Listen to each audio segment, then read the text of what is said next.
Okay, now let's move to our Gemini. So this reading is for your April, the whole April. So this is monthly general reading para sa ating mga signs. So itong reading na to, sa video na ito is babasahan natin ang ating mga Gemini. But before that, bibigyan ko muna kayo ng konting feedback sa inyong mga astrology. So sa April 9, Mars enters Aries. Ano ang epekto nito sa'yo, Gemini? Mars energy may tulak sa'yo si Mars, no? Tutulak ka ni Mars para ituloy ang hindi mo pa natatapos na mga projects. Lalo na yung mga passion projects mo, no? So, itutulak ka niya para gawin mo na yon, no? And then, April 17, meron tayong new moon in Aries. Anong ang energy nito para sa'yo, Gemini? Ito yung panahon para mag-set ng bagong goals, no? Ikaw ang magsiset ng bagong goals mo. Ito yung energy ni New Moon in Aries. So, in April 20 naman, sinasabi ni astrology is Sun enters Taurus naman tayo. This is about self-reflection, no? At pahinga na rin para sa'yo, Gemini. And then sa 25th, no, April 25th, meron nandyan si Uranus will enter your sign, which is Gemini. Ito yung major transit para sa'yo. Ito yung bagong ikaw at bagong parang bagong pananaw mo sa buhay. No, medyo magmamatured ka dito talaga ng bongga at mag-growth ka dito. So, yun yung mga tulong sa'yo ng mga planets, no? Sa iyong astrology. So, alright. So, let's move to your tarot reading. Okay, titignan natin ang iyong energy at yung maaaring mga opportunities, no, para sa'yo, Gemini, for the month of April. So, this is Sun, Moon, Rising, as well as Venus placement. Only takes what resonate with you and leave what doesn't. Alright, so let's see. Wow. And then opportunities, please, for opportunities. So, you have the 9 of Wands for your opportunities. Alright, you have the Ace of Swords, clarity. Then, you have the 9 of Pentacles. Wow, malapit ka na. No, yun yung mga passion mo, malapit ka na. And then, you have the Ace of, nakadiretso, no? Nakadiretso tayo. No? Clarity. Clarity, ibig sabihin yan. So, I think, kung sa love to, no?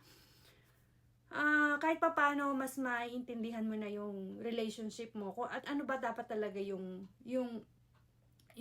mag-focus sa iyong relationship. This is about focus kasi is clarity, straight, open-minded, no? Si Ace of Swords.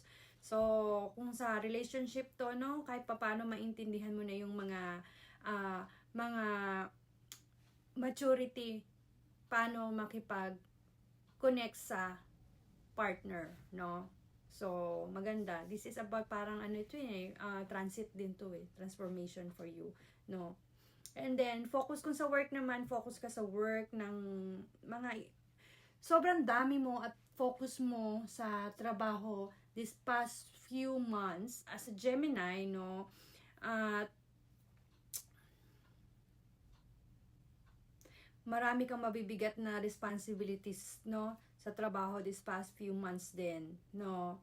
This month meron kang, I think on April meron kang dahil kay meron kang Mars, no. Si Mars is parang nagdadala to ng bago sa atin ng mga new ideas, magkakaroon ka ng mga creative ideas, no. Ito yung about ideas no. So, nakikita ko sa card na to is yung magkakaroon ka ng mga bagong ideas, mga bagong projects na papasok sa'yo, sa isip mo, sa mental mo. Okay? And then, you have the 9 of Pentacles, no? Energy is, this energy naman na magbibigay sa'yo ng, di ba? Pentacles to Ayan, no? Nakaano na. Dyan sa gate. Nandyan lang sa gate. No, nasa gate lang siya. Then, tinitignan niya yung kanyang pet. No? Bird. White bird. No? Ito naman is about, dahil sa iyong 11th house, sa season ni Aries, ito ang iyong parang social life. Ito yung, magiging aktibo ka sa social life mo eh. Dahil ang 11th house mo, no, para sa'yo, ang 11th house mo is about communication. Ang 11th house mo is si Aries, which is nasa Aries season tayo, hanggang April 19th. No? From March 21st to April 19th. Aries season yan. So, ito yung parang malakas yung teamwork mo, yung ginagamit mo yung gagamit ka ng mga bagong tools or makakaisip ka kung ano yung mga bagong tools ba para mas ano pa yung community mo, no, yung work mo, community mo, relationship mo, anything, no, kasi ayan yung castle mo, no, nag-iisip ka dyan, nagpa-planning ka dyan, no, ano ba yung mga tools, no, mga tools na mga pwede mo, and then this is also about, makikita mo si bird dyan, andyan si bird, makikita mo dyan, this air, no, which is you are the air sign ka, or air element ka, Gemini, so, you are about communication, teamwork, no, kung single ka naman, maaring ito rin yung parang isa sa magandang opportunities na makakilala ka ng iyong bagong karelasyon, no, and then makikilala mo siya in your circle of friends, no, yun yung nakikita ko sa card na to, which is napakaganda. And then meron ka nito, no, meron kang 9 of Wands. Si 9 of Wands is about ready to action, no, fire, ready to action. Napakagandang card. Ready to action, no? Kahit ano pa yan, para makikita mo from north, east, south, west, no? Kahit saan ka dalhin, meron kang opportunities na nandyan, na darating sa'yo. But we still be clarified these cards for our Gemini.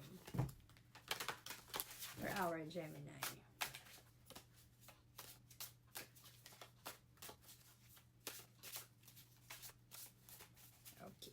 One more shuffle here. Okay. Bigyan na tayo. So, you have judgment, no? Madaming lumabas. Madaming lumabas. Okay, you have 7 of Swords, you have the Lover, you have 9 of Wands, you have the 9 of Swords, you have the Queen of Wands, and you have the Judgment. Okay. So, saan ba ako magsisimula? Ang daming energy na lumabas. Okay, sa energy mo, Gemini, you have the Queen of Wands. Kung love, ito is about confidence and charisma. You have the charisma in your, and sabi nga dito, no, I feel like magkakaroon ka dito ng love life. If you're single, makikilala mo yung love life sa iyong circle of friends. Nandyan lang, hindi ka nalalayo.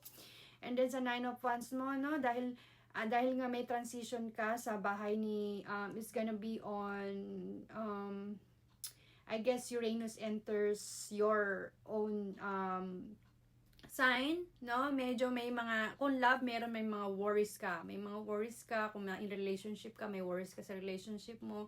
Ito yung parang mag-iisip ka, no? Kasi meron kang 9 of Swords here, no? Parang mag-iisip ka. Kung sa work naman to, medyo stress ka sa work, so you should need a little bit of rest as well. Dahil si Sun enters Taurus will be, kailangan mo ng self-reflection at pahinga. And then say the Lovers, no? Si Lovers kasi is about, kung, of course, sa love ito, this is about partnership. So, may makikilala ka nga dahil you have the Lovers. And then, you have the 7 of Swords. Kung love to, disloyalty, iwasan, no? Yung alam mo yon, yung pagiging manipulate or yung strategic, no? Yung parang makuha mo lang yung gusto mo. Parang meron siyang kasinungalingan para makuha niya lang yung gusto niya, no? Ito naman sa career, parang secrecy. Hindi matawag doon, or financial deceptions or deceptions. I should say deception, no, kung finance naman. And then yes, ingat lang dito dahil kapag hindi ka nag-ingat, you have the Judgment. We always have judgment in our life. So ito yung mga energy mo, no? Yun nga, renewal, awakening, rebirth, transformation, transit, no? So, be mindful lang na ingatan mo yung mga ganun para hindi ka na ma-stress, no? Wow. Daming lumabas na card sa'yo. Alright, let me clarify naman the 9 of Wands for your opportunity, Gemini, no? Pahinga din daw. But, Katulad nga ng sabi, ito na yung panahon mo para sa iyong mga, kung anong mga gusto mo, mga goal mo. Ito na yung parang green light para simulan mo na yung mga goals mo, no? So, claim it. Claim it, Gemini. Alright, so let me give you some cards para sa iyong opportunities. Ano yung opportunities ng ating mga Gemini for the month of April? Wow, you have the Nine of Cups and you have the Ace of Wands. You see? You have the Ace of Wands, which is fire again, which is you have the Nine of Wands and you have the Ace of Wands. Lalo niya pang pinataas. This is about a financial opportunity. Claim it.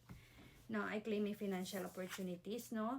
From your passion and from your inspiration. You will get your opportunity from your passion and inspiration, no? And of course, your creativity. Kasama na yun. Then you have the Nine of Cups as well, which is financial gain and abundance. I claim my abundance. I claim my financial opportunities. Bahala ka na kung anong gusto mong i-manifest dyan sa comment box natin or sa comment section natin. This is about, kung career to, this is about satisfaction and success and fulfillment, no? Dahil you have the Nine of Cups. Kulang pa siya ng isa, ibig sabihin niya, meron ka pang kailangang i-work out, no? I-work out, which is simulan mo na, no? Puro fire to eh. So, simulan mo na, no? Makipag-communicate, simulan mo na gawin yung mga gusto mong goal, pero wag ka magpapa-burn out, okay? This is about happiness and contentment and wish fulfillment. Wow, ang ganda ng opportunities sa'yo. Nasa sign na yon kung papayagan mong pumasok sa yung opportunities mo or magi-stay ka kung ano ka noon, no? Kung hindi ka magta-transit, hindi ka haharap sa bagong pananaw sa buhay, Gemini, no? This is about maturity. This is about growth. Okay? So, claim it and see you in my next video.